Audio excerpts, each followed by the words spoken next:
Good morning, good afternoon, good evening, wherever you happen to be. Welcome to Organizing in the Time of COVID 19. This is Firoz Manji from Daraja Press. Today I'm really excited to have someone I have a great admiration for, Lewis Gordon, who is, I think, one of the greatest philosophers of our time. He's based at the University of Connecticut and works in the areas, and you won't believe this, he works in the areas of Africana philosophy, existentialism, phenomenology, social and political theory, post colonial thought, theories of race and racism, philosophies of liberation, aesthetics, philosophy of education, and the philosophy of religion. He is a real polymath. He has written particularly extensively on Africana and Black existentialism, post colonial phenomenology, race and racism, and on the works and thought of W.E.B. Du Bois and Frantz Fanon. His most recent book, which we feature here, is a book entitled What Fanon Said, A Philosophical Introduction to His Life and Thought. So, a very warm welcome to you, Lewis. Really excellent to have you on the show. I'm delighted to be here, Feroz. Oh, great. Lewis, we're in the time of COVID. Um, what what has been become apparent in these series of interviews that we've done, and it's true in Africa, it seems to be the true in Latin America and in Asia, is that these governments are dealing with the or allegedly dealing with the problem of the pandemic in a way that is, some would say, eugenic in its attitude, whether intentional or not. We can leave that aside. It is the in Africa, it is mainly the middle classes who can afford to travel, and it is they who have brought the virus into the African countries.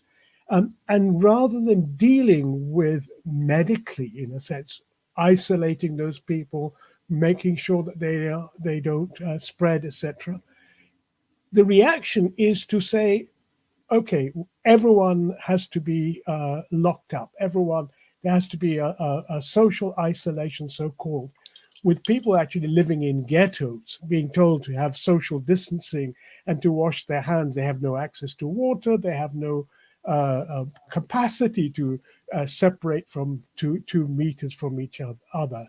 And there's a growing militarization of the streets.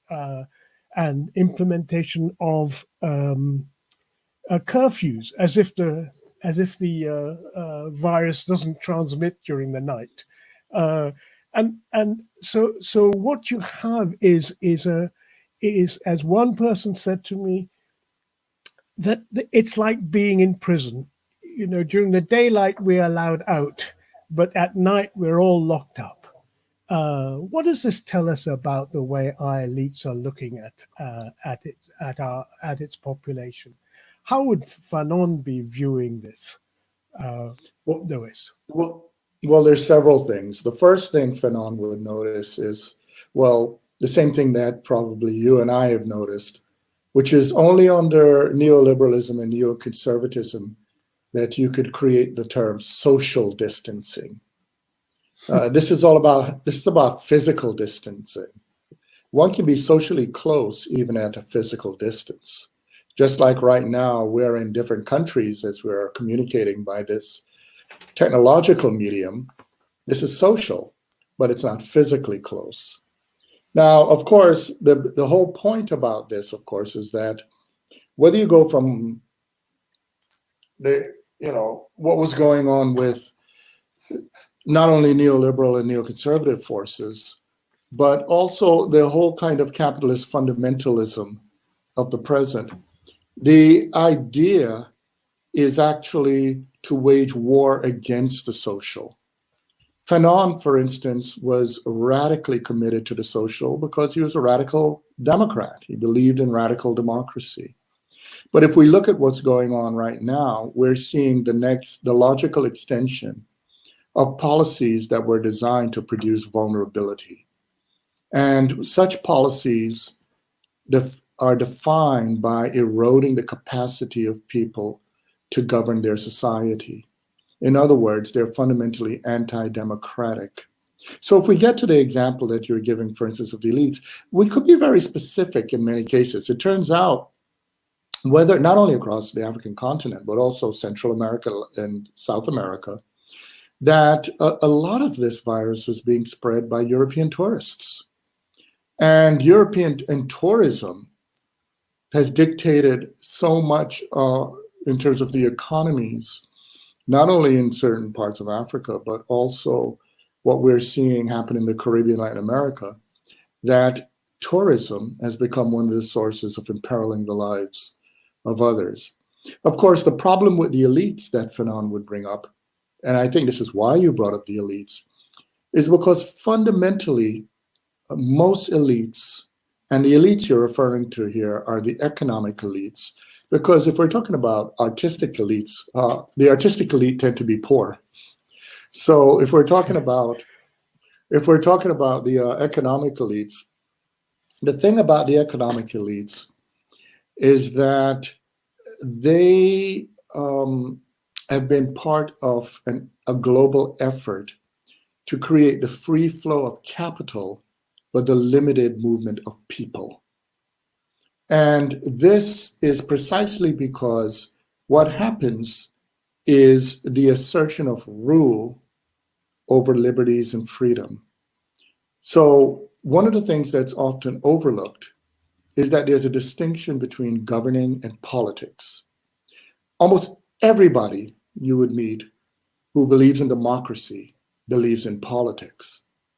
But if you find individuals who are anti-democratic, they're always the same. They believe in rule, law and order. They believe in controlling circumstances. And that, for them, requires a war on politics, because politics is contingent. Politics requires respecting the ability of people to make decisions. And also, it's not to valorize people. It's not that people know everything. It's that people can learn in the process of interacting with each other how to deal with their problems at hand. Now, Fanon did it in a very biting way in Le Dernier de la Terre, the damned of the earth, or everybody knows it, wretched of the earth. And what Fanon pointed out was the big problem in, at the time, what would be called third world elites. Today you say global southern elites, but third world elites. The big problem was that their goal wasn't revolution.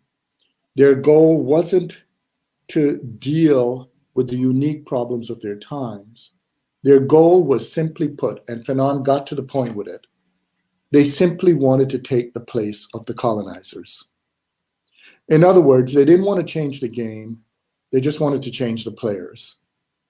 And in a circumstance where you change the players, not the game, it means that you are now maintaining a system, a game, that's designed for very different conditions. So if we look at today, a lot of the debates in 2020 are debates on which past century we want to be in intellectually.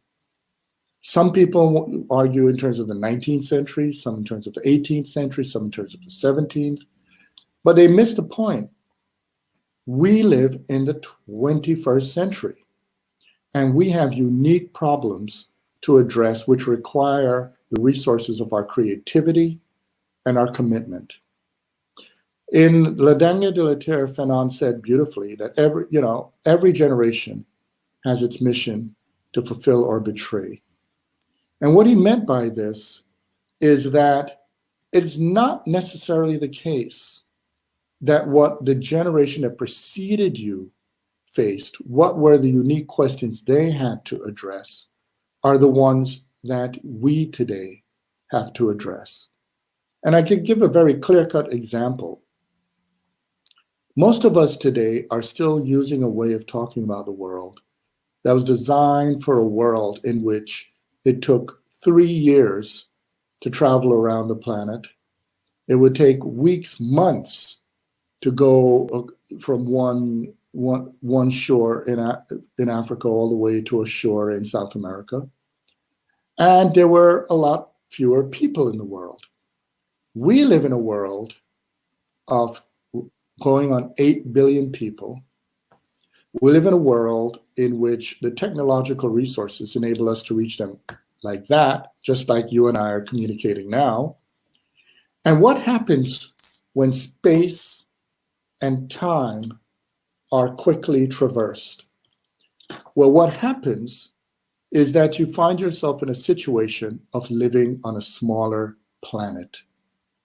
So we have to make decisions about how to live on a smaller planet, which means old techniques of trying to put people at a distance, physically far apart, will fail.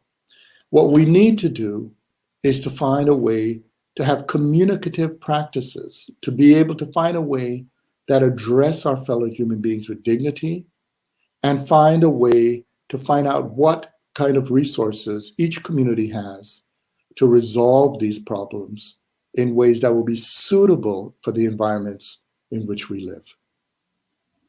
So, so this new generation, of the 21st century, facing different situations, different ways of looking at things, and not necessarily looking at like you and I would necessarily look at.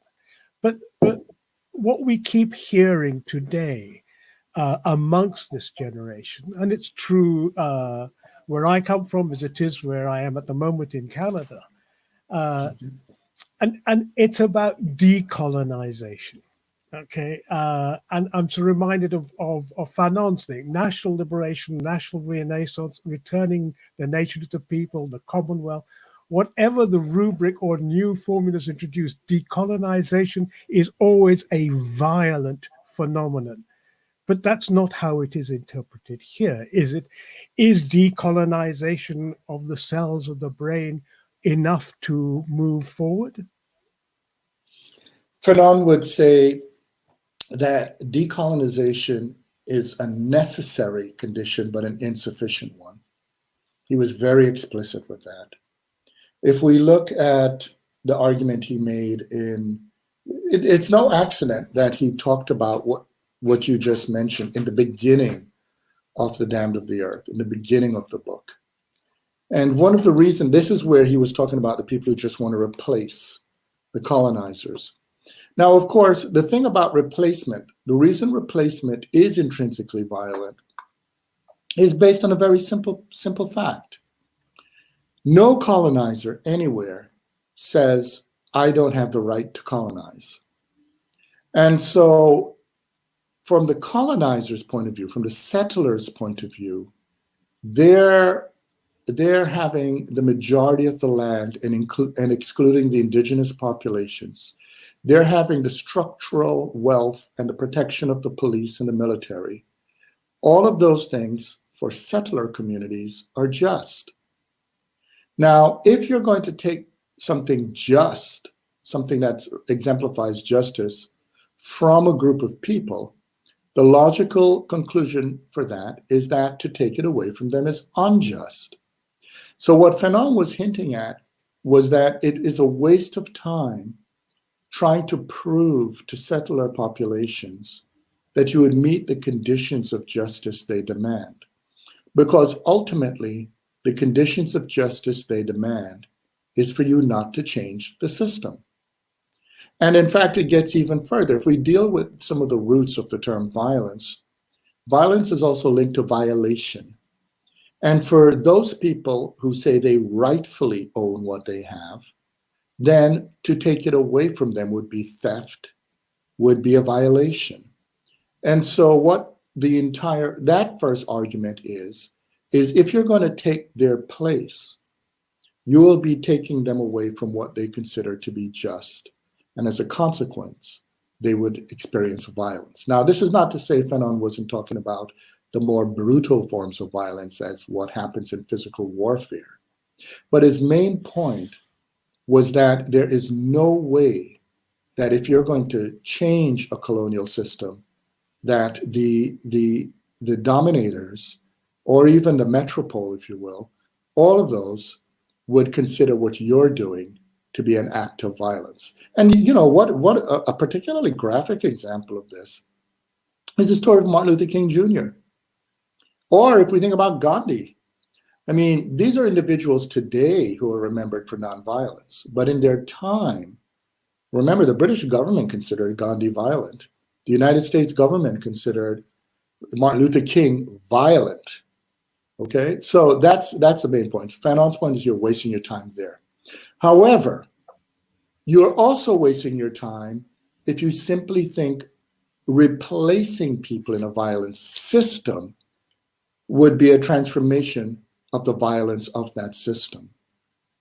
And the reason is, if one adheres to the mechanisms of exclusionary power, the mechanisms of the privatization of wealth, the mechanisms of making sure resources only exist to a small group of elite group of people, then what you'll be doing is maintaining a system in which not only systemic violence continues, but frankly, the subsequent generations would have to overthrow you.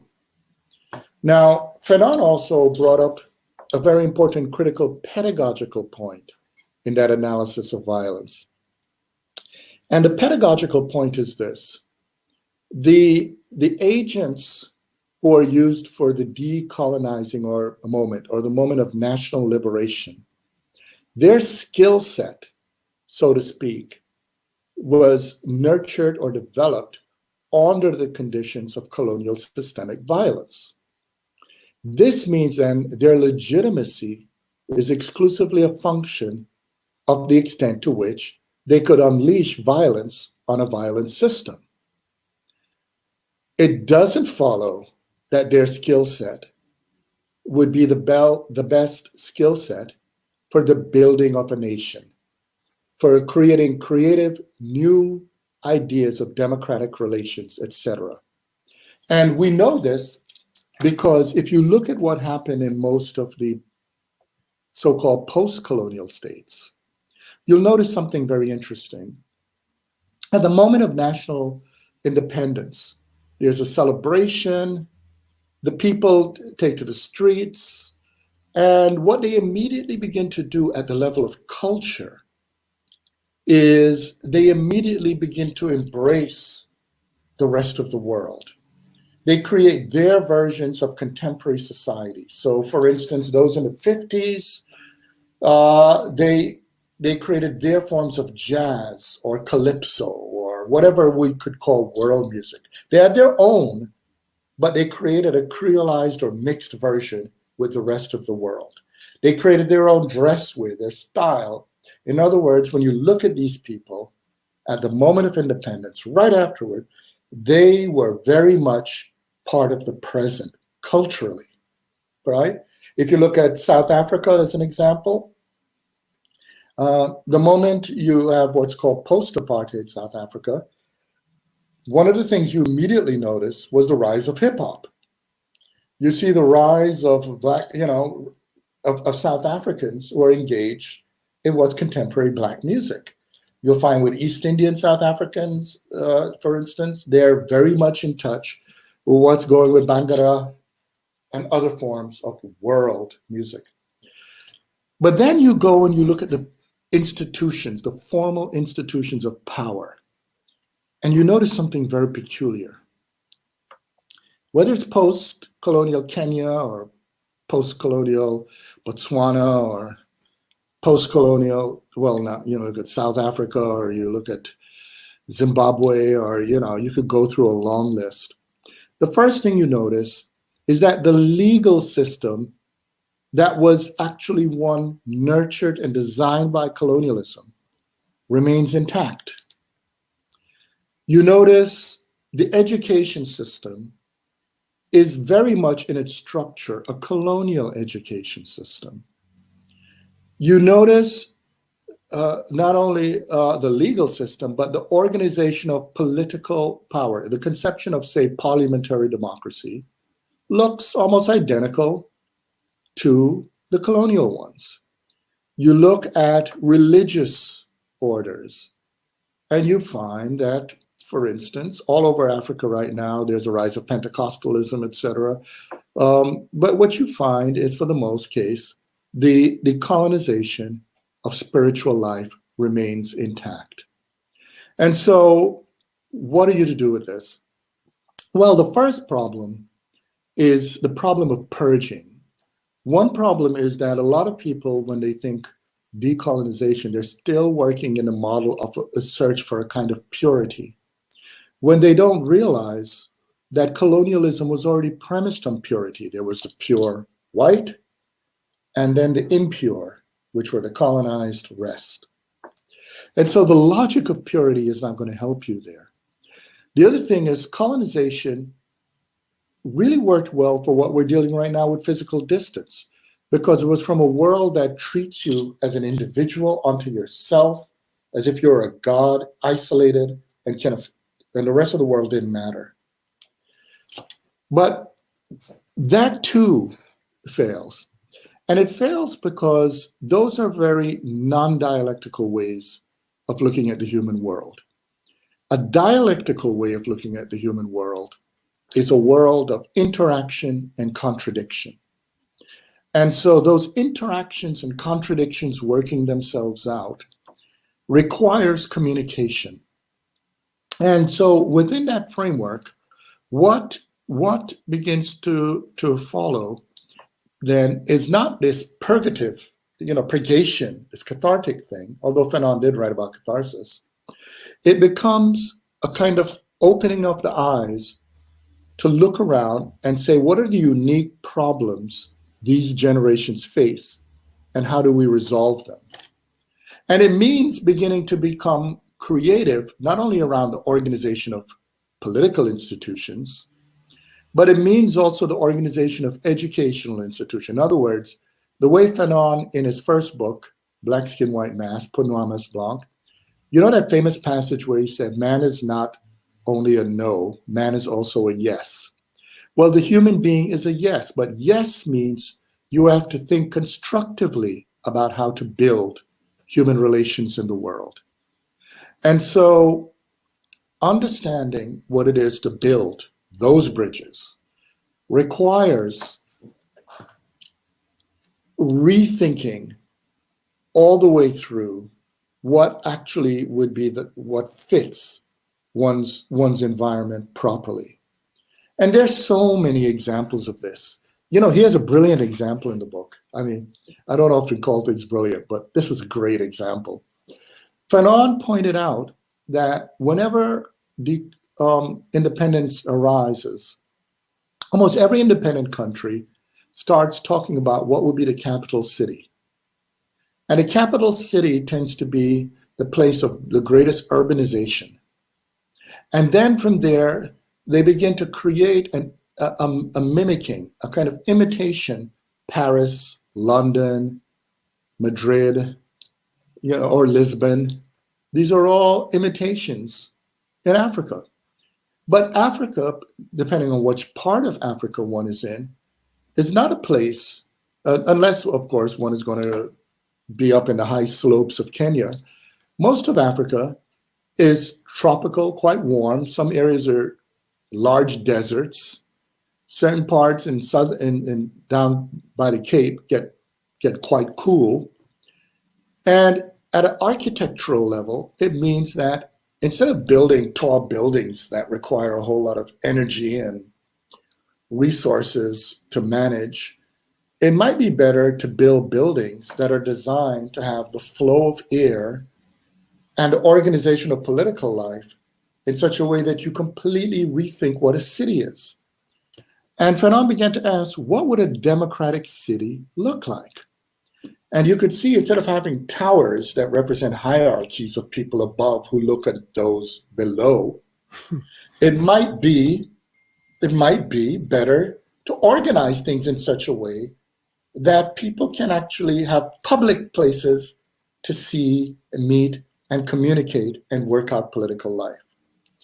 Now, that kind of creativity can be brought not only to political institutions, to educational institutions, but also how we go around developing technology. And we should bear in mind, connected to the COVID-19 situation, that Fanon was a physician. He was a psychiatrist, and he was constant, but he was also a person, although he was formerly a psychiatrist, he actually was looking through a variety of other areas of medicine, especially when he was studying his own leukemia. And what Fanon was beginning to think about was, how does one organize medicine for a properly democratic society that's not an imitation of European society? And this means that one has to draw upon the resources of meaning in that society. And he writes about this in his psychiatric papers. You could read some of these in this recent book that came out, Alienation and Freedom, which is a large collection of these psychiatric writings and other political writings that he composed in Tunisia, in Ghana, also in Algeria, and basically as he traveled all around the place. Okay, but the medical point he's saying is very straightforward. Unilateral governing, beating people into submission, is actually going to make the matter worse, because you're failing to gain the knowledge that these people have of their communities and what can work in their communities. I mean, just to build up on what you said earlier on about COVID, repeatedly I hear people say what COVID has done is remove the veil from our eyes to actually see the nature of our societies as they are. And if one looks across Africa, you see, a much clearer definition, what Losordo would say, the sacred space and the profane, the large majority of people shoved off into those sacrifice zones. But we're also seeing that in the US. Who is it who are everyone is, of course, vulnerable to the virus, but who's dying from those? Where are the majority of them dying? In London, there have been reports coming out, places like Brent, Newham, all places where Black people, and I use Black as a way that Steve Biko used it in a much more generic sense, not just the color of skin. But it is they who are dying most often. It is in the health service where you have migrant and other Black workers who are in the front line there, who are also the ones who are dying most frequently.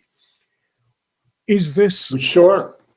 No, absolutely. But because what we're seeing several things. The first thing we're seeing, of course, are the consequences of the production of vulnerability. I often say that it's contingent. A lot of things in life are contingent, but not accidental. And what we're seeing right now is the consequence not only of policies that were designed to impose upon people the absurd idea that we're supposed to have government but without services, right? There are these wackos out there, on the right particularly, who take the position that any kind of government service is socialism. And the fact of the matter is, first of all, well, we already know the problem with that. But at another level, the ultimate problem these people have with socialism is that it works. The fact of the matter is that if you look at examples of bringing large-scale numbers of people out of poverty and into access with healthcare, it's been socialism or social democratic regimes that have done that, not capitalist-centered ones. Capitalism is good for the production of vulnerability because vulnerable workers are low-wage workers. It's going to make them actually just take whatever they can get. Now, of course, this is one of the things about Euromodern capitalism, is that Euromodern capitalism has never been separated from racism. In the United States, it's indigenous and Black people, true, that are the most vulnerable. But for the straightforward fact is, with the indigenous people, there's been systematic genocidal attempt waged against them and a structural situation of poverty imposed upon them. With Black people, it was a structural imposition of poverty with the idea that you should only be around if you are useful for the mechanisms of profit. If you're not serving in that regard, you're expendable. And then we add into that the long-term consequences of what in epidemiological terms, in medical terms, what racism has unleashed. It has unleashed a situation not only of hypertension, forms of diabetes, all kinds of what we call pre-existing conditions, but also in addition to the pre-existing conditions, because look, a lot of American white people have pre-existing conditions. A lot of American white people eat crap, are fat, and are suffering from type 2 diabetes, but they're not dying in the numbers that a lot of Black people are. And the simple reason for that is because of the disparities, the disparity in how particularly a for-profit medical system, but generally speaking, the medical system interacts with a Black person who is ill versus a white person who is ill. This stuff is just so blatant that, it'll take up a whole program just to go through them. The people who tend to witness this the most, though, are white parents of Black children, because they have seen when the medical professionals meet them without their children, how they behave, or if their children are in a room and they're not aware that the white parent is the parent. And it's shocking, the stories they have, because of course, the problem with people like me, I'm a Black parent. If I show up, I'm just seeing how white people behave around Black people all the time. But the other groups, the white parents, they tend to see this. But so we add all these structural things together, and there's a greater logic to it too that's connected to some of the issues you were saying before. One of the problems with the way we talk about the production of vulnerability is we tend to try to talk about it in a singular way. For instance, exclusively in economic terms or exclusively in psychological terms. But what we don't realize is that when it comes to human phenomena, many terms converge at once. So if we look at what we've inherited, well, Euromodern capitalism emerged through a transition with Christianity, particularly the emergence of Protestant Christianity. That is a Christianity that is premised upon the idea that only certain groups of people deserve to live, and other groups are a natural abomination to God. Now, that means then already there's an inheritance of what's called a theodicy. And a theodicy is basically, how do you account for evil or injustice when there's God? And the way theodicy usually resolves this is two ways. The first one is basically say, we do not know the infinite wisdom of God. So in other words, God's fine, something's wrong with us. And the second way is to say, God is still perfect, but there's something still wrong with us because we make all the bad decisions. Now, if you look carefully, in both instances, God is taken off the hook, okay? Now you have the emergence of capitalism. Now again, remember, before there were markets in the plural, human beings have had markets for more than 150,000 years, probably 300,000. And what markets were originally was how people would meet each other to learn. Today, if you look all across the African continent or South America, parts of South Asia, people still go to markets, but they go to markets not about profits. They go to markets to catch up on news, to spend time with each other. Markets are heavily social places. However, when capitalism emerged, the idea was to get rid of markets in the plural and create a system called the market. And this singular monolith, the market, like a god, takes on all the logic of the old religious example. So just as God is perfect, so something's wrong with you or me, similarly, if you make capitalism into a god, capitalism is perfect. There's just something wrong with you or me if we are vulnerable to the contradictions of capitalism. And in fact, if you look at the way capitalism is talked about, it has no principle of invalidation. If it fails, many people are unemployed, many people die, all kinds of wars. What do capitalists say? It's that you weren't capitalist enough. And, whereas if socialism, if you don't have the most pristine perfection, it becomes irrelevant if you've gotten hundreds of millions of people out of poverty and deprivation. It becomes irrelevant if you have preventive, healthcare for everybody. What the capitalist wants to hear is who has a Cadillac plan. But the truth is, most people on the planet don't need the Cadillac plan. They just need to have effective, regular healthcare. So the problem is that once you have that logic, then you begin to get into another thing. Because you see, once you have capitalism that says the market is perfect, and anybody who's poor represents a contradiction of them, not the market, and Christianity is perfect, or whatever God model, you now have this other problem, which is when I said religion and I said the market, those are abstractions. There's a need to make it concrete. In other words, one wants to see flesh and blood exemplars of capitalism working. And flesh and blood exemplars of the theodicy of say, Christianity. And this is where racism came in. Because you see, the idea at that moment was this was happening when there was colonization spreading across the planet, and it led to a circular logic.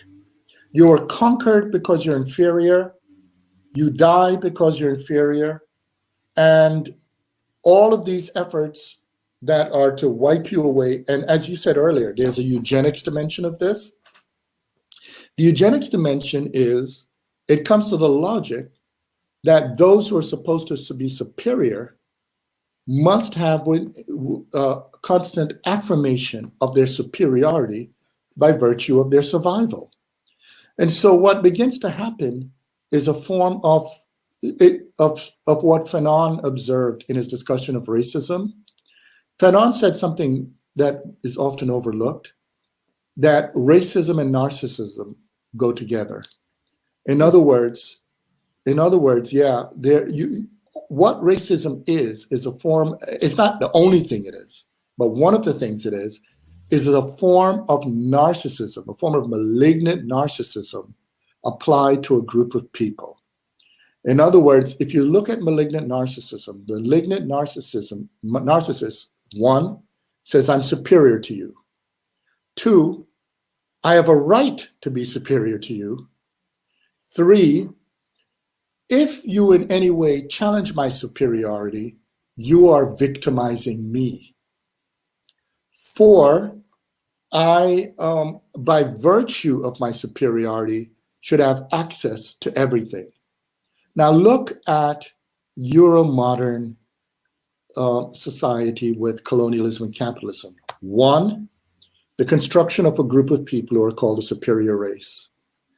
Two, the notion that this superior race has the right to everything. If you read the writings of their political philosophers, from John Locke to others, the right to everything means that they could come to your land, whether it's going to be in Kenya, in South Africa, in Ghana. Well, at that time, the names were very different. Azania, if it's going to be in Luo, Teritikoyo, or among, the people, the Ashanti, the Wolof people. If it's all across the Americas, whether it's Nez Perce, whether it's Wampanoag, the many communities. And you can show up and say, I have a right to your land, your people, everything, because it is ordained intrinsic to me as a superior being to get it.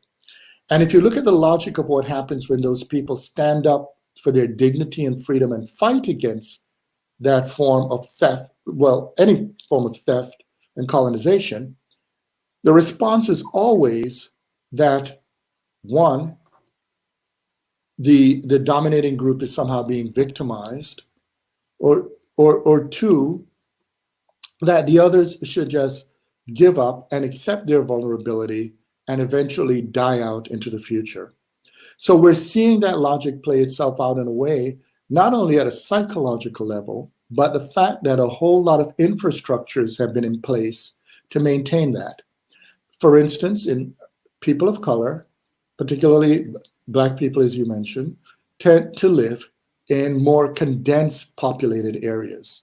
There was a time where more of us were in rural areas, but increasingly we're in very densely populated areas. Two, there's a whole long history of a form of alienation from medical systems of health. Okay? And in fact, one of the big things I know in this country, for instance, you already know I suffered through COVID-19. And I did not want to get into the hospital because for me, it was Black people go in, we don't get out.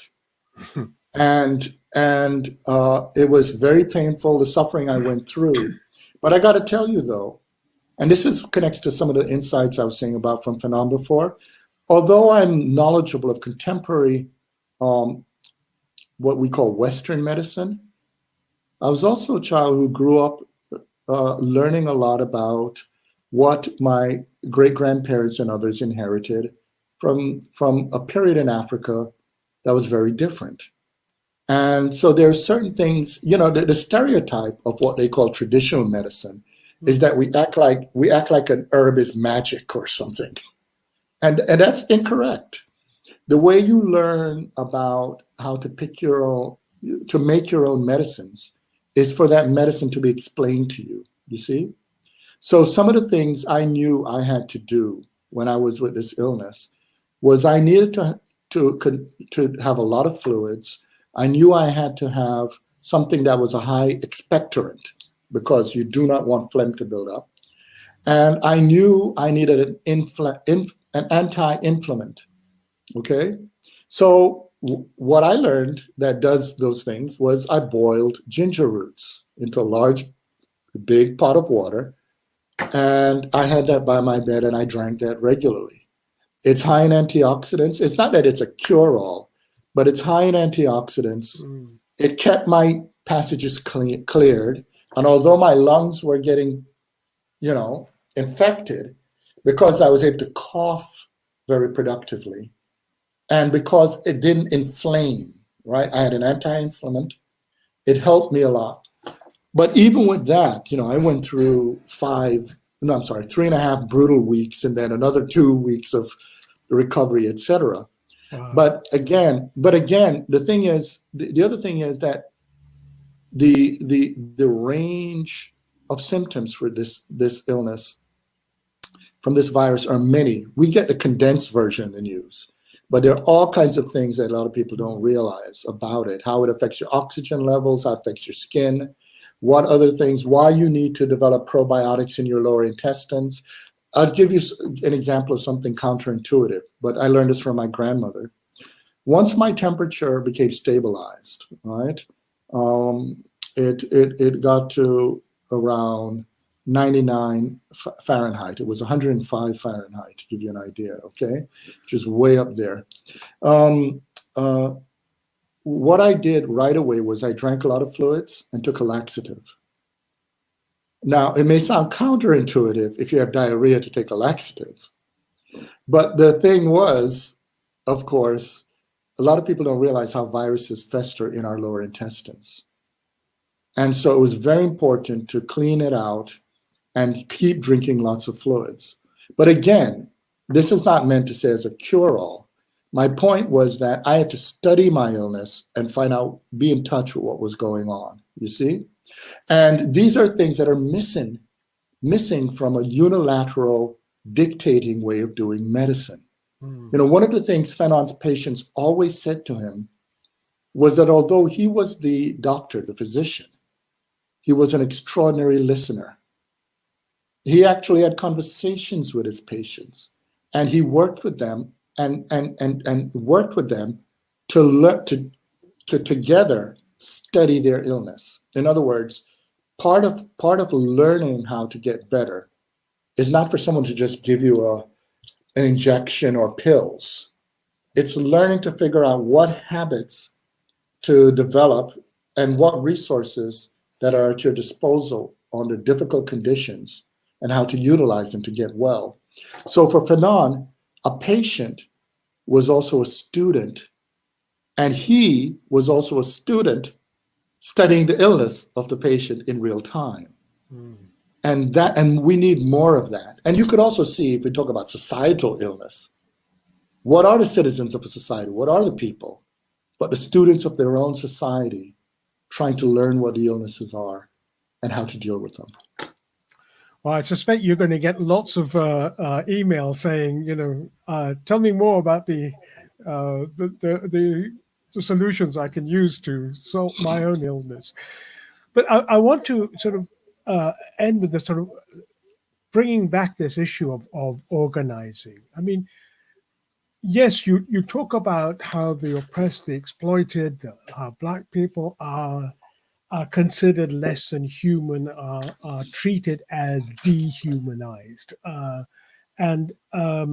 But it is through that experience of the most oppressed that who develop, and I've heard you say this before, develop a profound understanding of what actually it means to be human. Indeed, not just what it means to be human, but to develop a capacity to invent what it means to be human. And I think you've emphasized this in a number of different things that you've written and some things you've spoken about. So under these circumstances, then, how do we make that happen? What listening, what organizing do we need to undertake to enable in this crisis where large sections of the population are just being shoved into the sacrifice zones, that they come back with a as it were, renewal, a discovery, a way of moving forward to overthrow those factors, those structural factors, which have condemned them to being in those sacrifice zones? Well, the first thing for Rose is that remark I made earlier when Fanon said that we're a yes. We should bear in mind that even today, it's hard for many people to fathom the scale of the brutality that was unleashed upon Black and Indigenous people. I mean, just the scale of it is beyond, in many cases, redemption. But at the same time, we also have to bear in mind that although it seemed hopeless, although it seemed there was no way we could have survived that, the very fact that you and I are having this conversation, and the fact that we're even talking about Black people who are facing these issues today, meant that there was a resilience. The reason we're still here is because we fought. And one of the big mistakes is, although right now we're talking about the negative, what we fail often to remember is how much we have within us the positive on which to build the futures to come. It's because a whole lot of people in the past made decisions for what was, in their view, greater than themselves, that we're able to be here now. And I bring this up mainly because it's not just at cultural levels. We already know, for instance, most of what we call the music of our age is music that comes out of the African diaspora, the African continent. But we also know everything but it's not only the arts. I used to do an exercise with my students, which is what their day would look like if we took Black people out of history. And I explained to them they couldn't turn on the light because the filament in the light bulb was invented by a Black person. They couldn't flush their toilet. The toilet was invented by a Black person. The doorknob. I explained the brakes in their cars. I just kept going and going and going. The foods they eat, the list just goes on and on. And here's the thing, so many, we don't have to go to earlier antiquity. So many of the resources developed, right, were developed during the period of high colonialism and enslavement. There are a lot of things today are attributed to white people that were developed by Black people. It's just that the system of information theft property. They were stolen from. The cotton gin wasn't invented by Eli Whitney. It was invented by a person enslaved by him, and he took the patent. And there's so many examples of this. So the main thing is to bear in mind, it's because our humanity is in our resilience and our creativity. And what we have to understand is the big mistake people make is that they want to see the outcome before the performance. What we have to understand is that every moment we build towards creating the positive will be the foundation for other things to come. And so as the communities right now, the main thing is, as the communities right now are being beaten down, they're being thrashed, they're being cajooled, etc.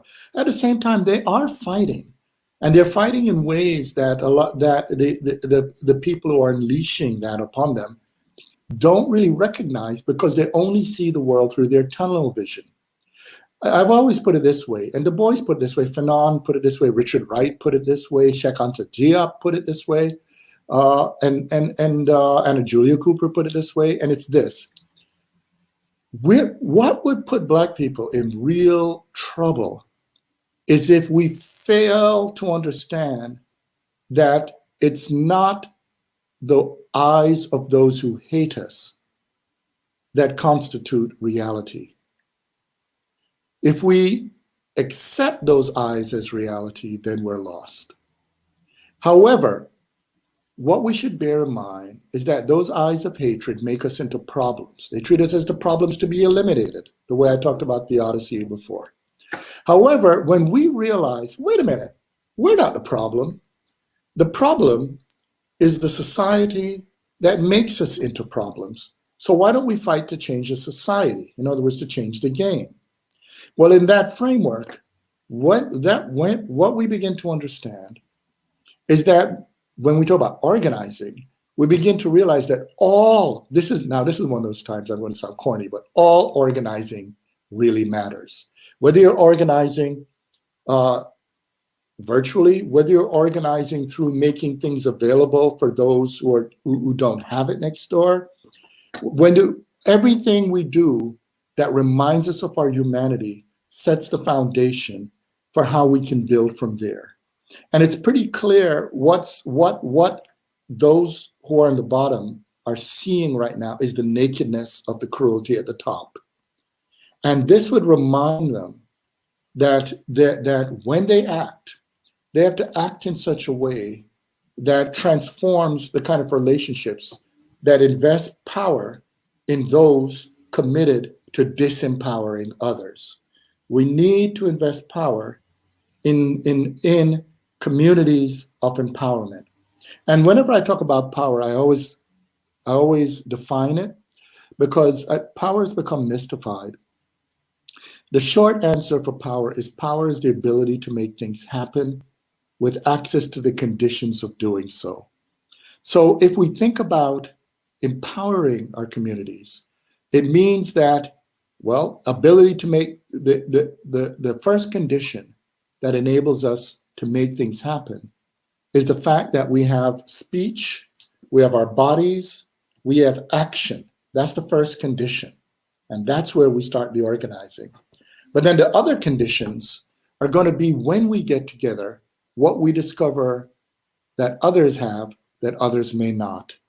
And it's in those contexts where we begin to develop better understanding of how to have more people have access to those conditions to make things happen.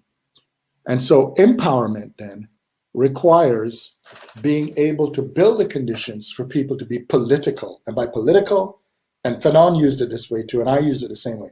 When you're political, your actions go outward. When you are oppressed, dominated, you are pushed inward.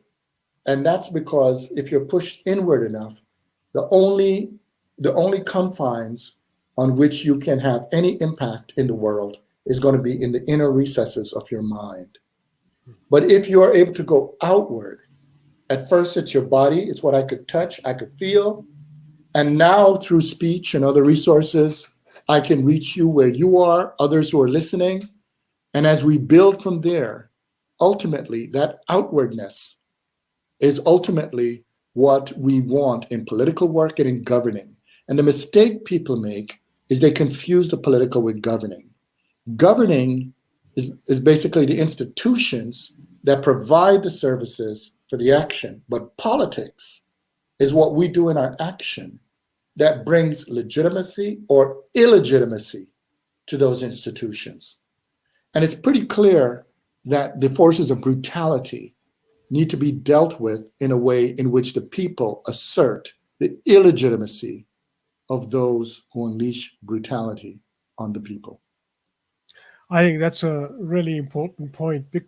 Quite often one hears people say, well, after this, whereas what you are clearly implying, it is now that we must Now, organize. It is now that we must think. It is now that we must reach out. It is now that we must invent. Lewis Gordon, it's been an absolute pleasure to have you on board. We could have a show that went on all day for sure, but I'm afraid it's not going to be possible. I really want to thank you for sparing time, and especially given that you're not fully recovered from your illness. yeah, thank you, Feroz. And I got to tell you, it's interesting. When Fanon was dying from leukemia, he wrote a letter to his brother, to a friend of his, that all he wished is that if he's going to die anyway, throw him on the front lines. Right. Well, even in the midst of the height of my COVID situation, what was most on my mind was what was happening to others in the world as well, because there's some people who are completely unconscious and unfunctional, and even though it was great pain, there's always something we can do, and that's the thing we have to remember. None of us is a god. We can't do everything, but all of us can do something. Yeah. So, Lewis, thank you very much for being on the show. Sure. And I look forward to perhaps connecting with you later on to see how you're thinking in terms of the development of this pandemic. Many thanks, Lewis. Thank you. Take care. Okay. That was Lewis Gordon talking about his reflections on how we engage with the ideas of Fanon in the time of COVID. And we need to act now, not leave it to some mythical after. Thank you very much for being on this show. Thank you for following this series of videos that we are putting together on organizing in the time of COVID. We will be talking about the struggles of Rojava in Kurdistan, I think should be correctly formed, but in northern Syria. And we will be moving across to China the following day to talk to a couple of comrades there about the situation of organizing in the time of COVID. Please stay with us on the show and keep well and be safe.